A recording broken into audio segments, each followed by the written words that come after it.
Hi hello இன்றைக்கி என்ன வீடியோனா நம்ம பிஎம்பி சத்து மாவில் என்னென்ன பொருள் சேர்க்குறோம் எப்படி செய்கிறோம் அதெல்லாம் பார்க்க போகிறோம்.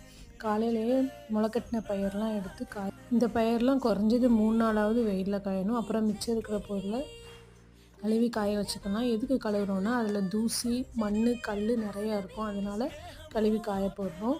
நம்மளோட சத்து மாவில் அரிசி வகைகள், பருப்பு வகைகள், அப்புறம் திணை வகைகள், எல்லா நட்ஸ் வகைகள் எல்லாமே ஆட் ஆகிருக்கு. இது சுத்தமான முறையில் கைப்படாமல் செய்கிறது. இது 8 மந்த்ஸ் பேபிலேருந்து பெரியவங்க வரைக்கும் சாப்பிட்லாம். நல்லா வெயிட் கெயின் ஆகும், அப்புறம் நல்லா எனர்ஜி கிடைக்கும்.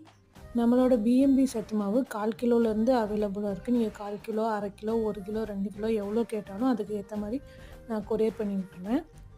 நம்மக்கிட்ட சத்து மாவு நாட்டு சக்கரை போட்ட வேர்க்கடலை லட்டு, அப்புறம் முளைக்கட்டிய ராகி லட்டு, இந்த 3 ப்ராடக்ட்டும் அவைலபிளாக இருக்குது.